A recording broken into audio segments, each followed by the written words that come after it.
Students, इस video में हम सीए इंटर का जो ओवरहेड्स चैप्टर है उस चैप्टर में प्राइमरी डिस्ट्रीब्यूशन ऑफ ओवरहेड्स और सेकेंडरी डिस्ट्रीब्यूशन ऑफ ओवरहेड्स कैसे करते हैं वो सीखने वाले हैं। तो आइए चलते हैं क्वेश्चन।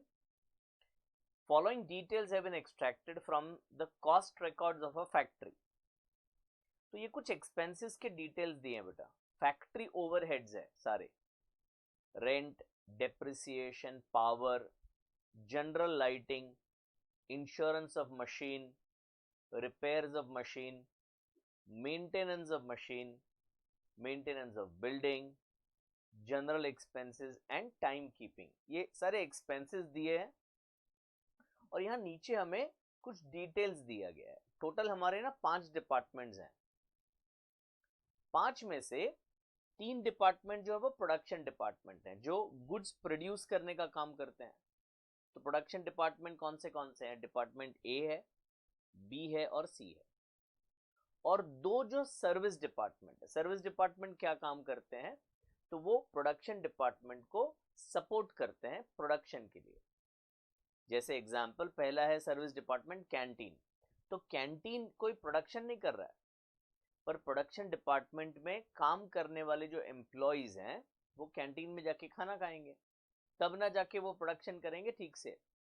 तो कैंटीन क्या करता है? कैंटीन सपोर्ट करता है प्रोडक्शन डिपार्टमेंट को। उसी तरह स्टोर्स का क्या फंक्शन होता है? स्टोर्स रॉ मटेरियल स्टोर करता है और प्रोडक्शन के लिए जब भी रॉ मटेरियल की जरूरत होती है तो वो उसे सप्लाई करता है। तो सफिशिएंट क्वांटिटी में क्वालिटी मेंटेन करने का काम है स्टोर्स डिपार्टमेंट। तो वापस एक बार कि ये दोनों डिपार्टमेंट प्रोडक्शन डिपार्टमेंट को सर्विस देते हैं, ठीक है। तो ये कुछ डिटेल दी है टोटल 5 डिपार्टमेंट की। Direct material and labour, area occupied, value of machine etcetera, ये कुछ डिटेल्स दी है। हमें करना क्या है? पूछा क्या है? You are required to ascertain machine hour rate for the 3 production departments. यानी ये जो 3 डिपार्टमेंट है उसमें मान लो 3 मशीन्स हैं, वो 3 मशीन को हम यूज करके एक फिनिश गुड्स बनाते हैं। तो वो डिपार्टमेंट से एग्जांपल डिपार्टमेंट ए, उसमें अगर 1 घंटा अगर मैंने मशीन को चलाया तो मेरा कितना खर्चा हो रहा है ये मुझे कैलकुलेट करना है। मशीन आवर रेट यानी 1 आवर का ओवरहेड रेट कितना है। तो अभी पहले हमें क्या करना है? जैसे मैंने बताया इसमें हम लोग 2 चीजें सीखने वाले हैं। एक सीखने वाले हैं हम प्राइमरी डिस्ट्रीब्यूशन ऑफ ओवरहेड्स और दूसरा हम सीखने वाले हैं सेकेंडरी डिस्ट्रीब्यूशन ऑफ ओवरहेड्स। तो क्या डिफरेंस है? पहले बात करते हैं प्राइमरी की। तो जब ओवरहेड्स को, ये सारे ओवरहेड्स एक्सपेंसेस हैं, जब इन एक्सपेंसेस को मैं सारे डिपार्टमेंट में डिस्ट्रीब्यूट करता हूं या अपॉर्शन करता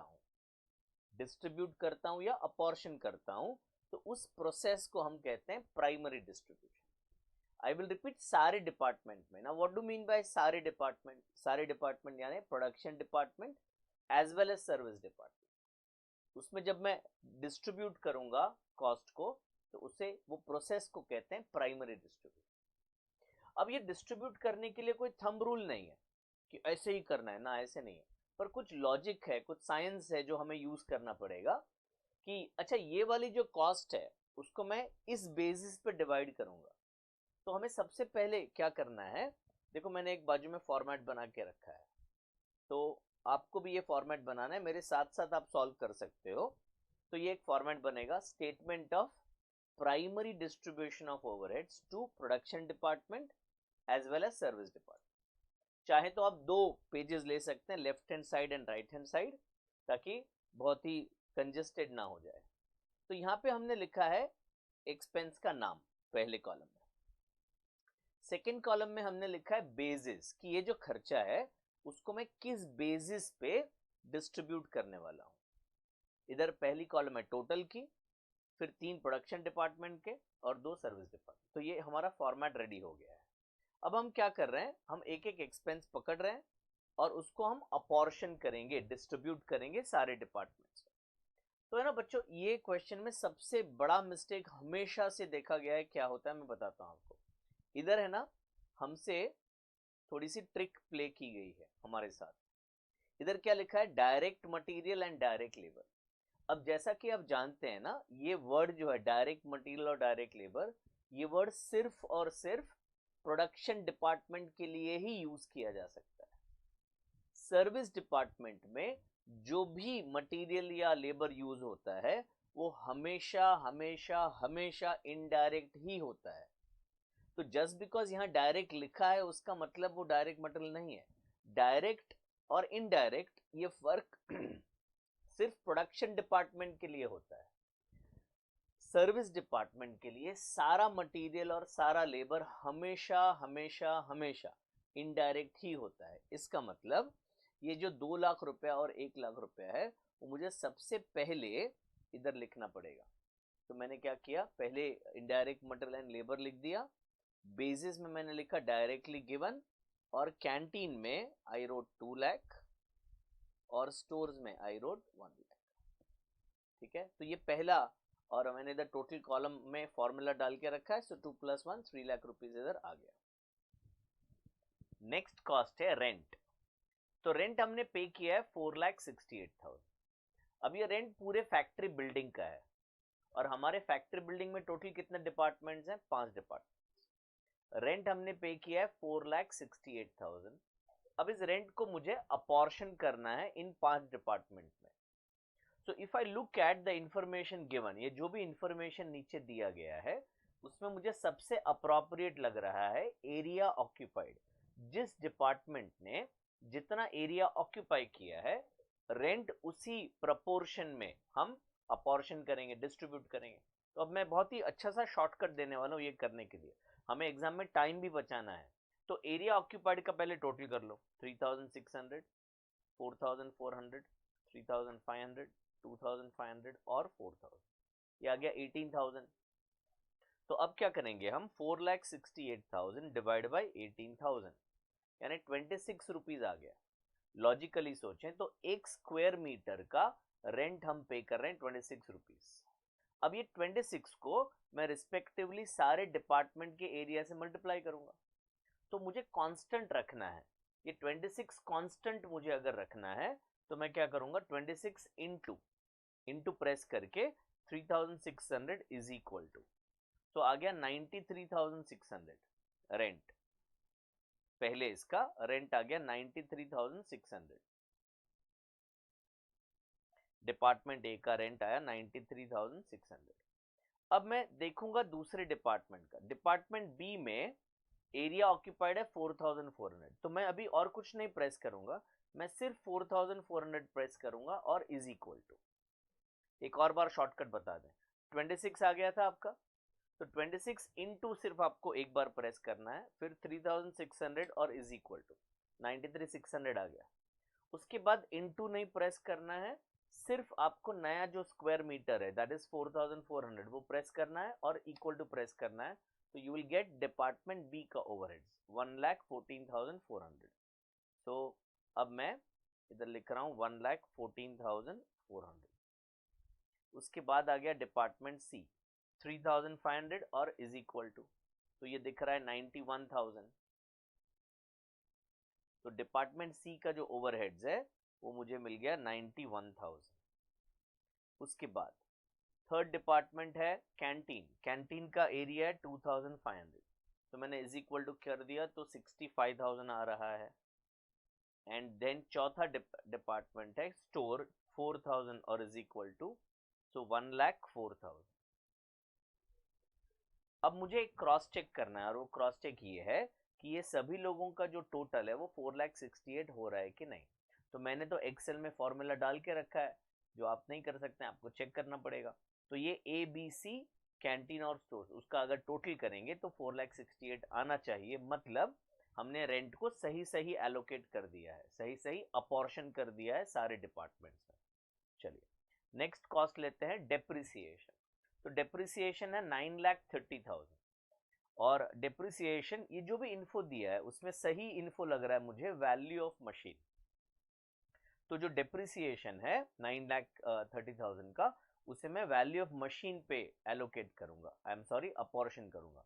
तो अब मैं वैल्यू ऑफ मशीन अगर ऐड करता हूं 266, 220, 114, 15 एंड 5, तो ये फिगर मुझे दिख रहा है 620 लैक्स है, पर इसको कोई लैक्स में कन्वर्ट करने की जरूरत नहीं है, लेट इट बी 620 ओनली। अब कैलसी पे क्या करना है, 9,30,000 डिवाइड बाय 620, तो 1500 आ रहा है। अब इसको कांस्टेंट रखना है, तो इनटू और फिर इनटू 266, सो 3,99,000। फिर सेकंड है 220, सो 3,30,000।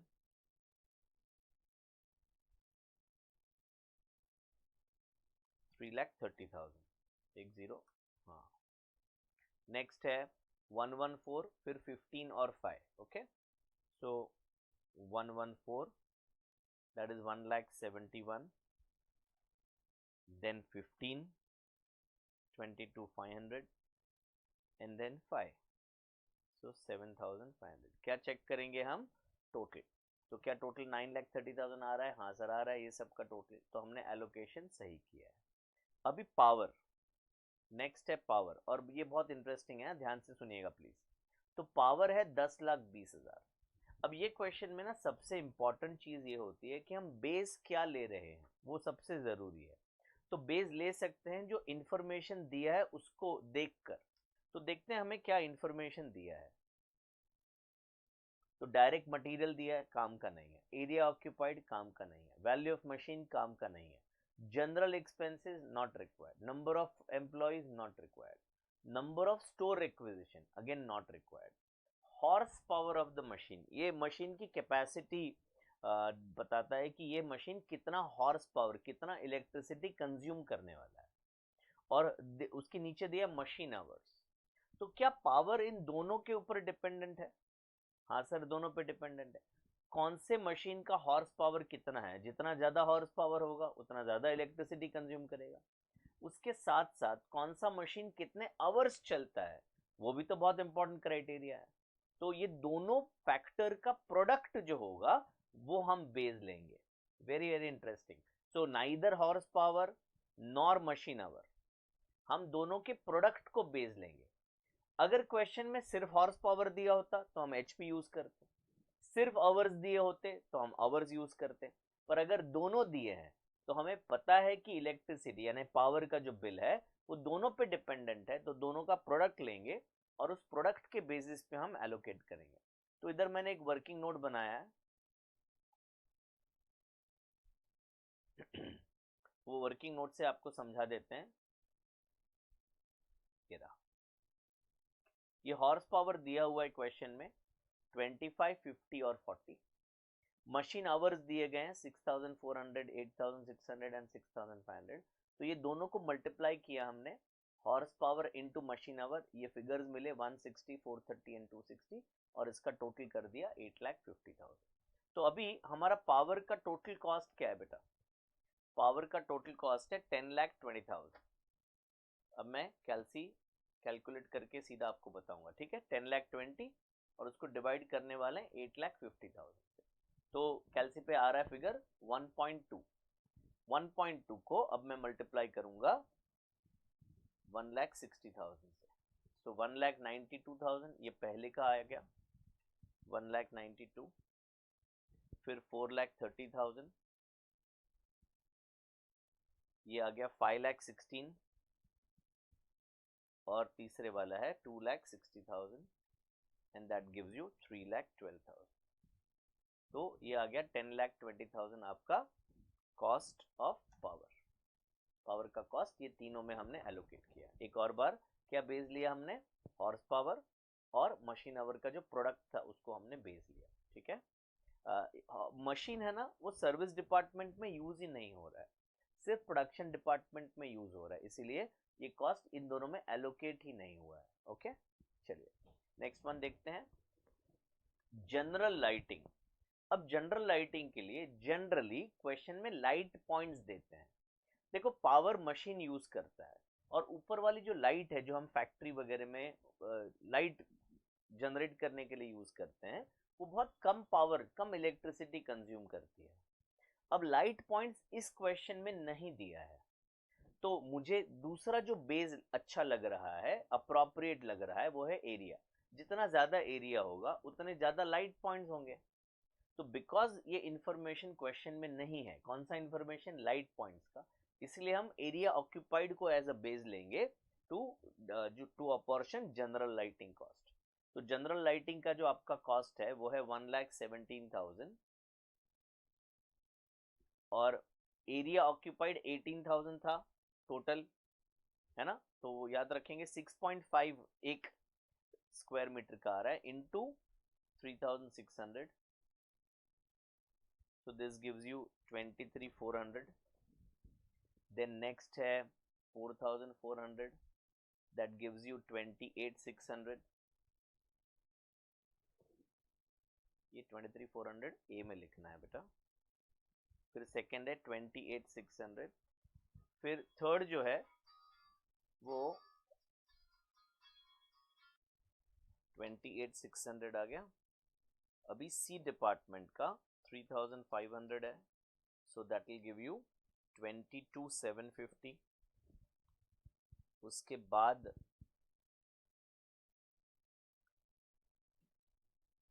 2,500 है, that will give you 16,250।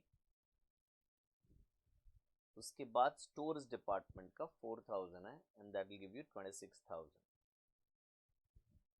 And check करेंगे 1,17,000 ये टोटल आ गया, which is correct general lighting का। ठीक है, चलिए नेक्स्ट है इंश्योरेंस ऑफ मशीन 43,400। अब इंश्योरेंस ऑफ मशीन के लिए अगेन अप्रोप्रिएट है, जैसे डेप्रिसिएशन के लिए वैल्यू ऑफ मशीन है, वैसे इंश्योरेंस जो है वो इंश्योरेंस प्रीमियम मशीन की वैल्यू पे ही डिपेंडेंट होता है। तो इंश्योरेंस प्रीमियम आपने पे किया है 43,400। अब वापस से हम वैल्यू ऑफ मशीन को ऐड करेंगे, मुझे फिगर याद नहीं है तो I will add it again.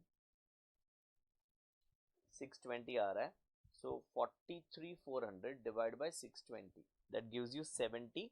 ये 70 को मैं कांस्टेंट रखूंगा और मल्टीप्लाई करूंगा 266, so that gives you 18,620, then it is 220, 114, 220, 15,400, then 114, that gives me 7,980. After that it was 15, that is 1050, and then 5, that gives you 350. so 43,400 आपका टोटल टैली हो गया। Okay, अभी नेक्स्ट है रिपेयर्स के बाद maintenance of machine. So maintenance repairs of machine miss हो गया, repairs of machine 86,000। अब रिपेयर वैल्यू ऑफ मशीन पे डिपेंड नहीं होता है, मशीन कितने घंटे चल रहा है उस पर डिपेंड होता है। तो repairs as well as maintenance दोनों एक ही बात है, तो दोनों को हमने मशीन आवर के बेसिस पे एलोकेट किया है। तो रिपेयर्स ऑफ मशीन है आपका 86,000 और मशीन आवर्स का टोटल कितना है, तो मशीन आवर्स का टोटल अगर करें 6,400, 8,600 and 6,500, so that is 21,500 total machine hours चला है हमारा तीनों मशीन। और 80 रिपेयर्स ना, 86,000 डिवाइड बाय 21,500, यानी 1 घंटा अगर मशीन चलता है तो 4 रुपया खर्चा होता है रिपेयरिंग का, 4। तो अब मैं 4 को मल्टीप्लाई करूंगा 6,400 से, that will give me 25,600। फिर सेकेंड है 8,600 से, that will give me 34,400, and then 6,500 था जो मैंने याद रखा था 26,000। तो ये आपका हो गया 86,000 which is your cost of repairs of machine। अब नेक्स्ट है मेंटेनेंस ऑफ मशीन। अगेन थोड़ा स्मार्ट काम कर रहा हूं मैं, 1,29,000 है, डिवाइड बाय 86,000 अगर मैं करता हूं तो 1.5 आता है ना।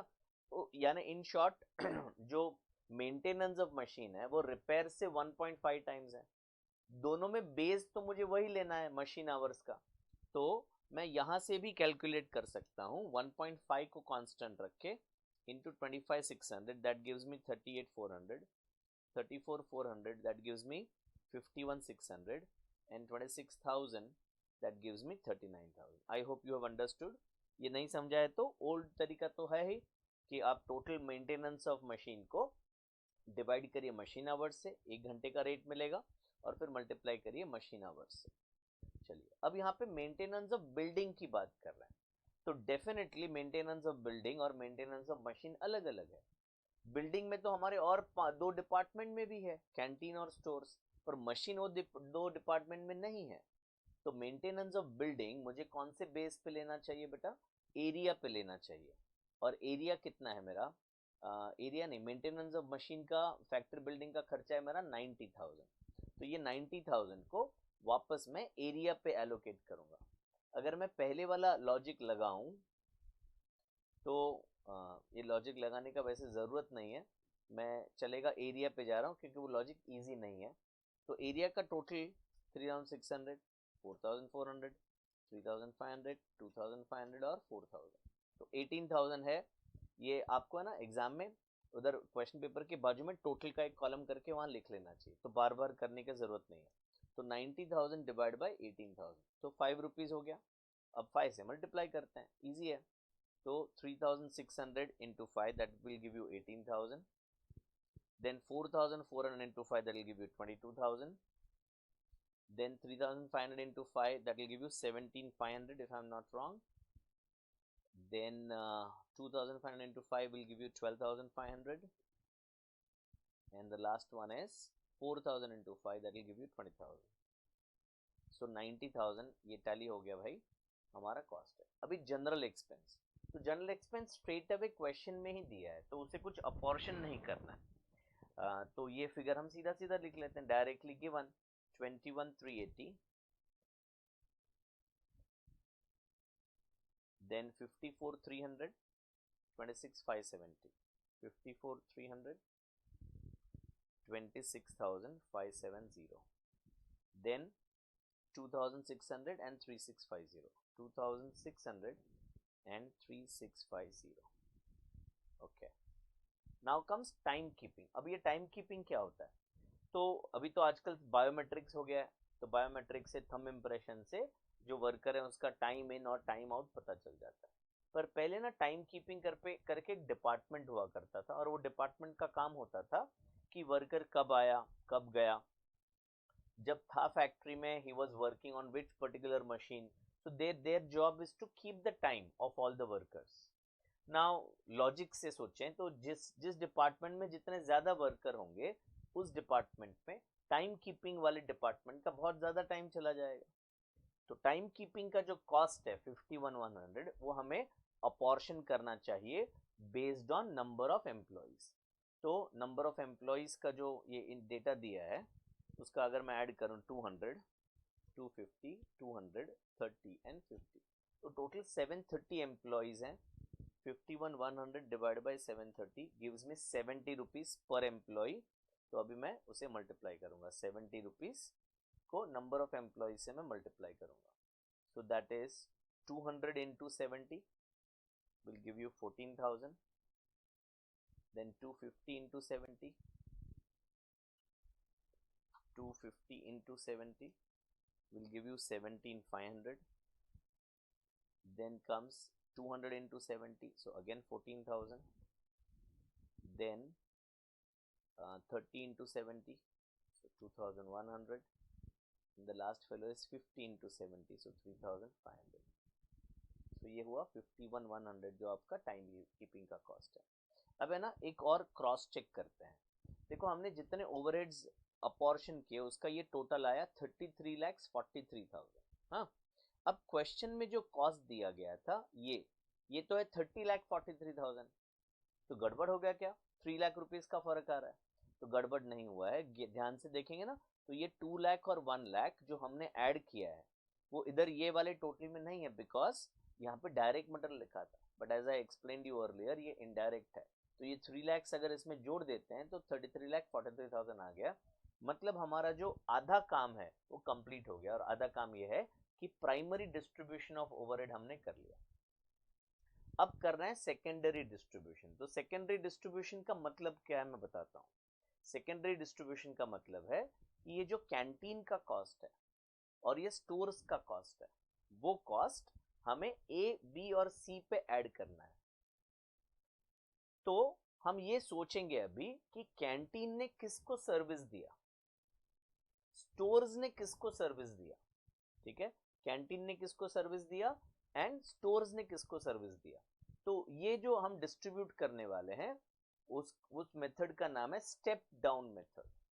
आई विल रिपीट, इस मेथड का नाम है step down method. One by one हम एलोकेट करने वाले हैं। तो पहले हम कैंटीन की कॉस्ट को डिस्ट्रीब्यूट करेंगे। तो ये सेकेंड स्टेटमेंट है, statement of secondary distribution of overheads as per step down method. Step down क्या होता है मैं धीरे धीरे समझाता हूँ। तो पहले हमने लिख दिया ओवरहेड्स आफ्टर प्राइमरी डिस्ट्रीब्यूशन, जो ऊपर फिगर थे उसको हमने कॉपी कर लिया, ये सारे फिगर्स को, ठीक है। अभी हम पहले कैंटीन को उठा रहे हैं। कैंटीन का ओवरहेड कितना है 3,22,000।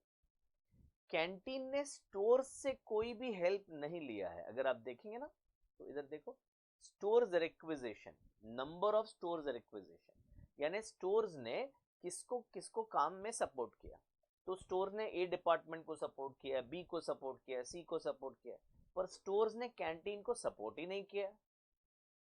इसका मतलब इसका मतलब पहले, अच्छा स्टोर्स ने कैंटीन से सपोर्ट लिया है क्या? ऑफ कोर्स लिया है। सर आपको कैसे पता चला?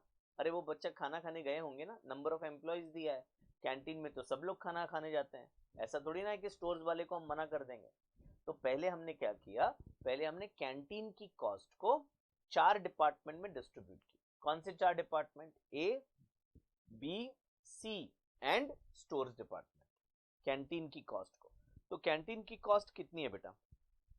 कैंटीन की कॉस्ट है 3,22,000। तो अब मैं क्या करने जा रहा हूं, मैं इधर -322 लिख रहा हूं, 3,22,000।